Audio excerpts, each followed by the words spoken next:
the best words I can use for all of this is be pleasantly persistent, right? So pleasant in your rapport, but persistent in your way that you can deliver this pitch, right? So this is why it's important to not be, too nice, because everybody's talked to, that sales guy when they pull up to the car dealership who's too nice, and you can just tell it's fake, right? The key to rapport is being genuine, right? As long as your rapport is actually genuine, you're not being too bubbly and over dramatic. They won't feel like that, and you have that balance.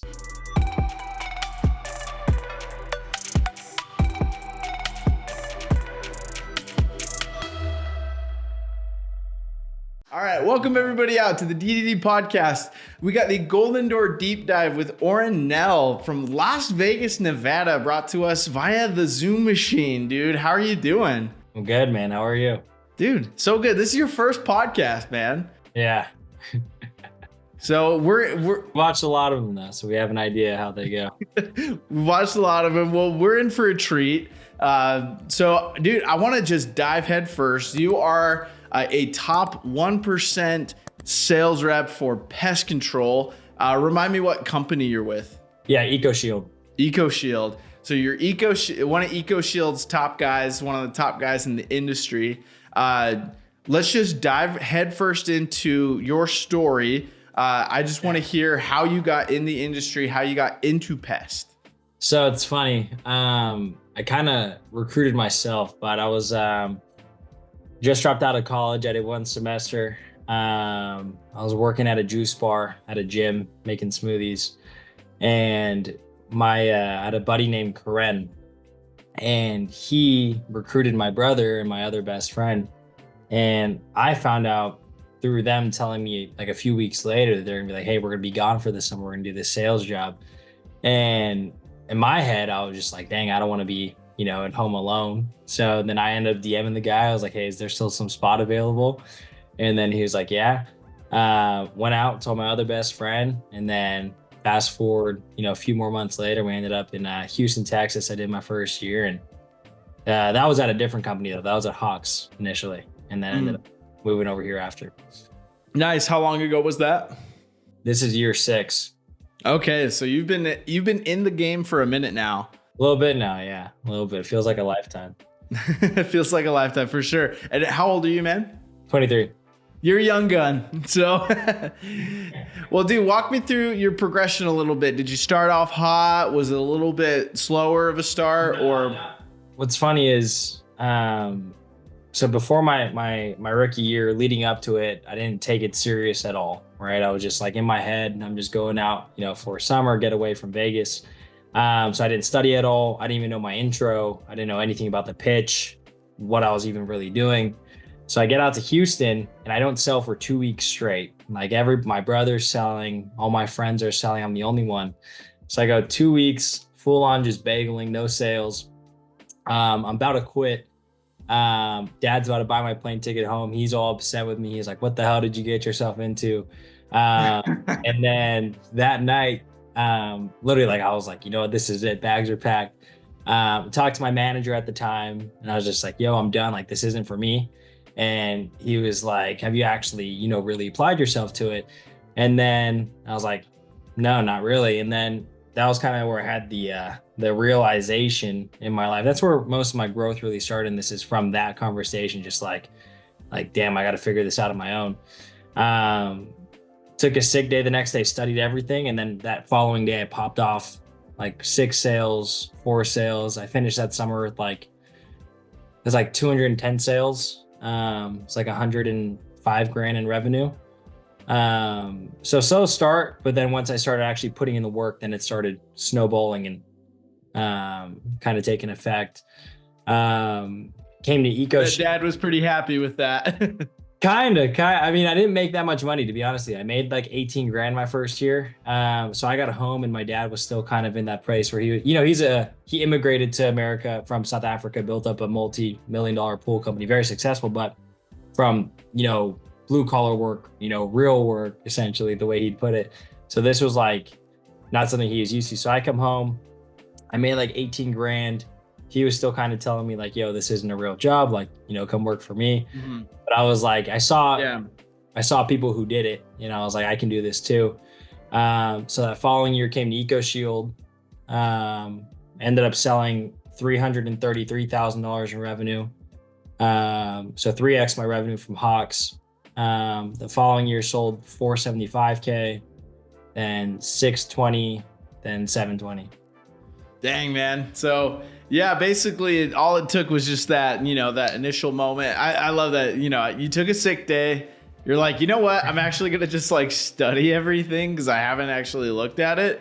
What were some of the things you studied in there that made it click? Do you remember? Yeah, I actually remember that day like so vividly. So first off, it was just actually knowing what I was saying. Like when I tell you I had zero clue what I was even saying out there or just speaking gibberish to these people, but learning the words. But I think the biggest part when it comes to this job, which a lot of people know who've been doing this, it's not really what you're saying, it's how you're saying it and the confidence you have with it.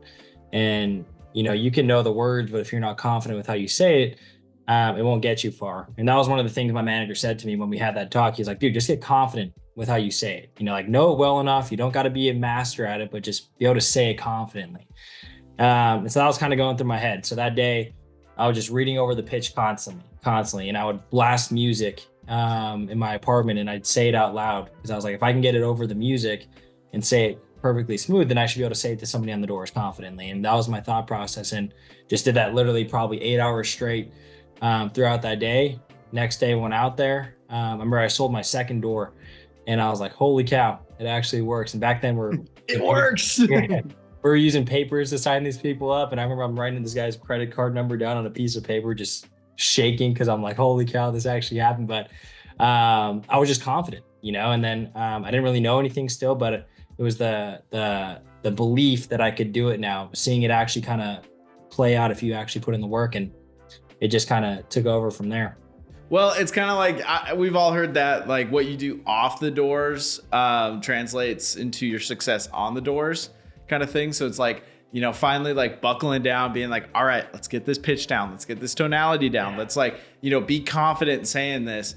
Then it changes everything. I was kind of saying this earlier to one of our sales reps here at D2D Experts. I was like, sales is funny because it's like, think about it like this, like, Jim Carrey back in the early 90s or the 80s, when he'd get a movie deal, what's the first thing he does? He memorizes the script. He practices, he rehearses it, he drills it, and then he knows it so well, he can add his own little like flares to it and do his like whole like comedian Jim Carrey-ness to it. I'm like, sales is like the same thing. You learn the script, it's acting. You just get that part down, and once you're confident in it, you can kind of take it in whatever direction you want. But it's exactly what you said. It's belief and confidence. And I think that's absolutely power. So what took you, would you say, from, ending fairly strongly that first rookie year to all of a sudden just popping off those next few years? What was the contributing factor to that? I think it was, it's like a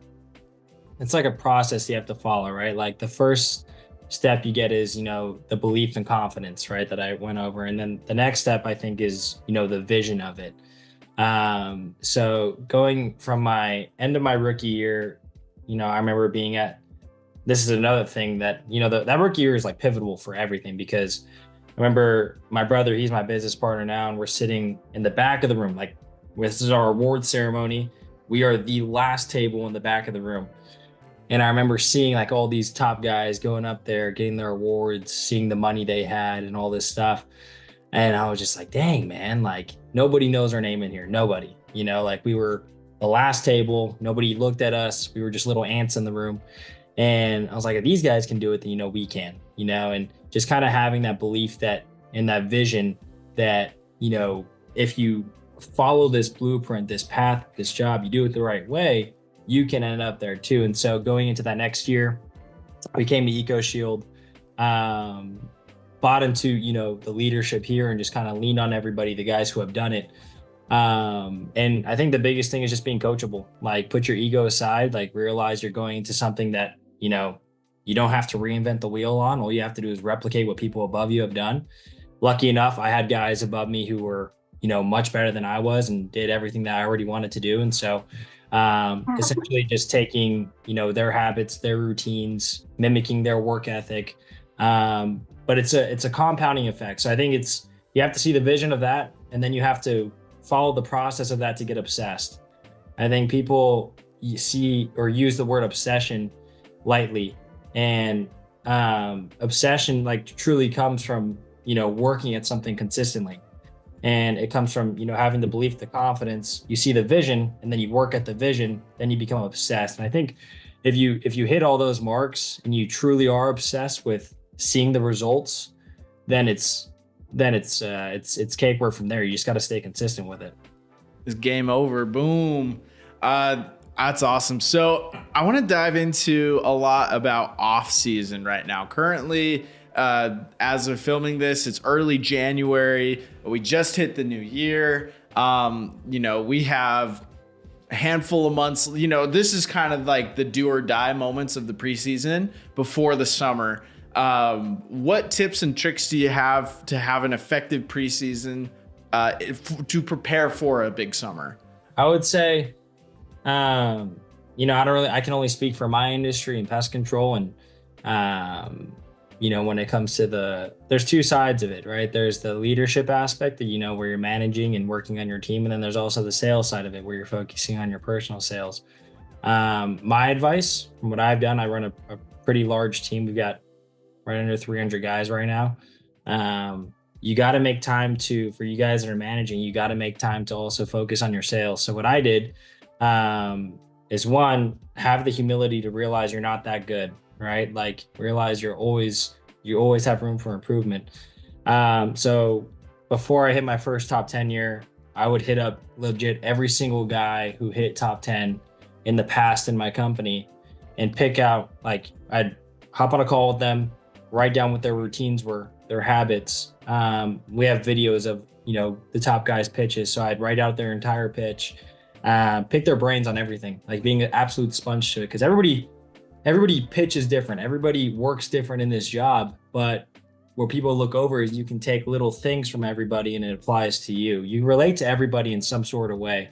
You got to figure out what that is. So that was my goal. Figure out how I can relate to these guys and see what they're better at and apply it to what I do, whether it's in the routine system of it, and then the sales side. And the biggest piece of advice I can give with that is, so many people look at the off season as a time to slack off. Your summer is made in the off season. Like, the work you put in right now decides and dictates the result you have at the end of summer, 100%. If you don't work at getting better at your craft, you have the same skill set and mindset as the summer you just did, you're going to stay stagnant. If you want to get better, you have to callous your mindset, develop your mental toughness a bit more, become more routine and disciplined. So those are the steps on the mental aspect, but then you have to get better at just sales. So become obsessed with picking guys' brains around you. I've done it. Become obsessed with, reading sales books, diving into, I was looking at all these other companies' services, what they do to know what they do exactly, so I can, sell our product better and differentiate better. Everything I could do, I was working at getting at. And then on top of that, just becoming as disciplined as possible with my routines. I never miss a day of my morning routine, night routine, to do, and just constantly giving myself harder tasks to just constantly get better. My morning routine now is much harder than it was last year. And it's a lot harder than it was that year than the year before. And you just have to keep doing that to keep callousing your mindset more and more. So I would say get a tougher mindset, get more discipline, do everything you can to get better on your sales side, and you'll be good. Dude, that was one of the most comprehensive preseason outlines. So I hope you took good notes on that. That was very simplified, to the point. So honestly, I truly do believe if you follow that, you will have a very big summer. I think that I love. Yeah, this was kind of brought to my attention. It was the preseason is what decides your you make your money in the preseason, not in the actual season, because what you do to prepare going into it. Because I remember when I first got in, into the industry. It was right before, right when COVID happened. So I remember we were all locked down. I got so lazy and I just did nothing. And then that summer got my face totally annihilated because it was just like, I had those lazy habits. And they carried over into the summer, and it was that much harder to reconstruct it that next year. But I was able to successfully reconstruct it. But still, nonetheless, this is the time to prepare to go have a big summer. So now diving into the summer itself. So obviously, crap's gonna hit the fan during the summer, and we need to prepare for that. But what do you do on particularly hard days during the summer? Yeah. So are we talking hard days like sales wise, or hard days, office wise, management wise, things like that? Let's go both, but let's start with the sales side. Let's say you're in a rut. Yeah, when it comes to the sales side, I would say for me, positive self-talk is everything. And I think and also this is why it's so important to work on your mindset in the off season right now, leading into the summertime. So, but let's say, in the off season right now, you're working on your mindset, you're trying to get mentally tough. Summer comes, it's a bad day. For me, I would say, positive self-talk throughout my entire day. I'm like weird about it. Like if I walk around these neighborhoods, these neighbors are literally watching me talk to myself out loud. And that's the big thing with positive self-talk is guys hear that and they're just like talking in their heads. But you actually have to say these words out loud for them to have meaning, for them to change your physiology. You have to really, truly express it. And a big thing too is realizing in this job, like you have to control what you can control. Like stuff is going to hit the fan all the time. Like whether it's angry neighbors, whether it's stuff that goes wrong with the office, whether it's technician issues, stuff you can't control, whether at the end of the day, if you're stressing about that, realize, and this is, I think, just being self-aware. And this is where like experience has helped me out a lot is,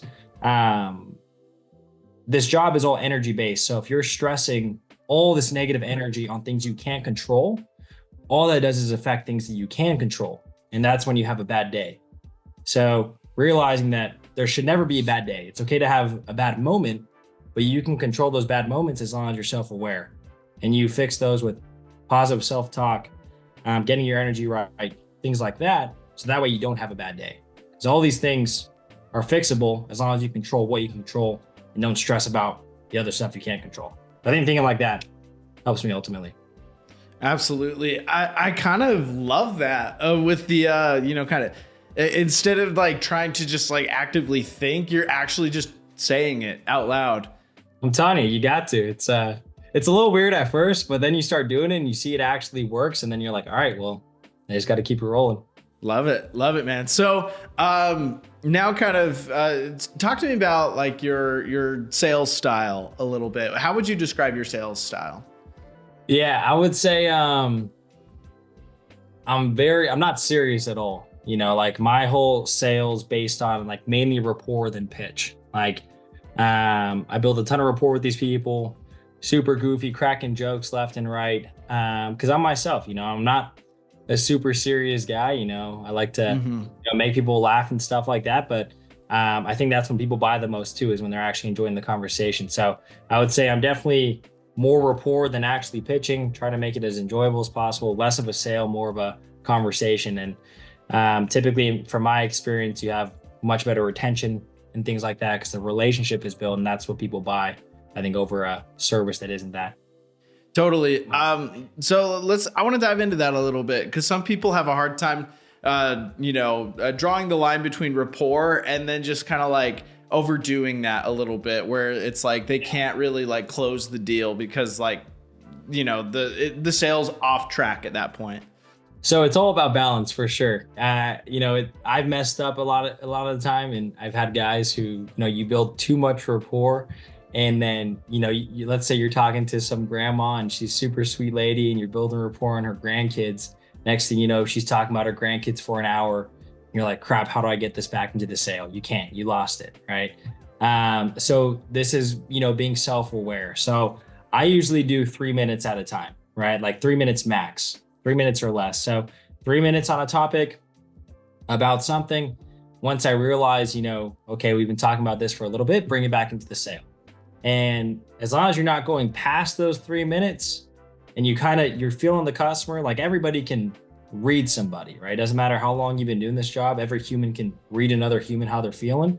As long as you're not talking too much to where they're fully losing track, you're able to bring it back into the sales process and you just keep following that and be aware of like the way the customer is reacting, right? If you are following this rapport sales switchback and you see that their guard's starting to let down, their body language is shifting, their tonality is changing, their facial expressions are changing, you're watching all this stuff, that means it's working, right?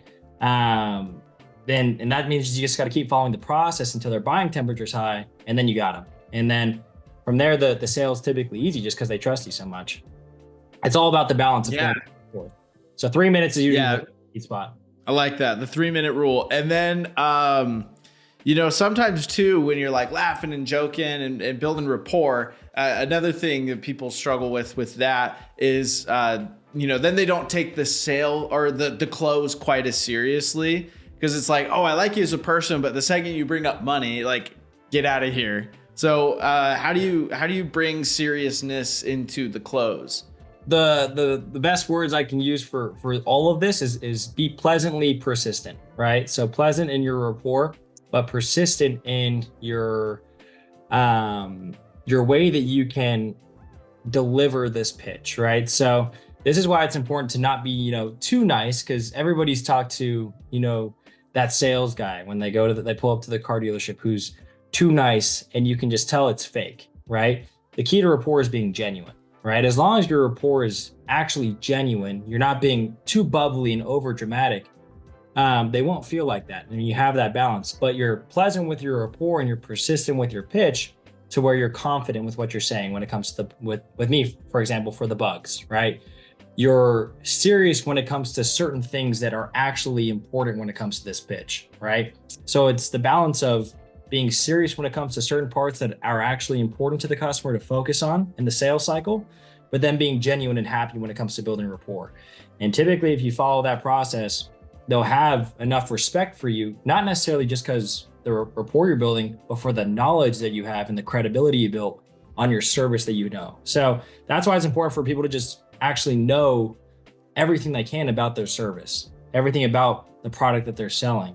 Because if you do, and then you actually care about talking to these people and helping them, then it should come pretty easy and people can read that. And so just don't be too bubbly, don't be too over happy, be yourself, be genuine, but have the knowledge and the persistence to keep pushing on what you're selling, and they'll like it. Absolutely. I think there's a lot of power in that. Dude, you look like you have a good, funny story from the doors. What's been like the funniest interaction you've had knocking on people's doors? There's been a lot over the years. The one that like freaked me out the most, I guess you can say this was a few years back. So the branches I own are in Virginia. So I have one in Northern Virginia. And there's a bunch of cybersecurity, IT guys, all this stuff. And I remember I knocked this guy's door. His wife comes out initially. She's like, "Oh, come back to talk to my husband later." Blah, blah, blah. Set up as a callback. I go back later. Turns out this guy has facial recognition on his cameras and everything like that, right? So as soon as I knock his door, he's like, "Oh, what's up, Oren?" Which is my name. And I was like, "Oh, maybe I left a card or something." I don't know. I keep going on with the pitch. This dude, from running my facial recognition, pulled up my entire company, the company's LLC, the company's bank account. Like, this guy got recruited from the government when he was 18 years old in high school to do cybersecurity. So he, from my name, pulled up all the info about my company. So I'm over here talking to this guy. He pulls up what high school I went to, all this stuff, shows me all of this. And I remember just standing there. I'm like probably 19 years old. And I'm just like shaking. I'm like, holy cow. But that was probably like one of the weirdest things that ever happened to me, is this guy just pulled up all my information like that. And I'm just some little 19-year-old kid knocking on his door. But that was pretty crazy. That's insane. I can't even imagine that. Just knocking on someone's door, full background check already done. Literally just from running my face. And he had all the info on my company, everything. And yeah, it was pretty crazy. And I remember Did you sell them? Actually, no, I got, so here's what really freaked me out too. So my manager, he called me, and this guy pulled up this guy's information too. He goes, "Oh, is that so-and-so went to this high school, blah, blah, blah." And that was right as he answered. And he's like, "What the heck," on the phone. But yeah, after that, I just gave him my card. I was like, "Have a good one." Like, I didn't even want to deal with it. I was too. I know that's. If now hilarious. with my experience, for sure I'd sell him. But back then I was a little scared. Got to go back. Well, dude, it's been great having you on the podcast. Before we cut you loose, do you have any parting words for the industry? I mean, for you guys who are new to it, it's exciting. I enjoy the journey. For you guys who've been in it, keep crushing. It's I mean, it's a blessing to be here, you know, but take it serious. It's an industry where, you know, if you give it everything you got, you'll get everything out of it. You don't take it serious, you won't get much.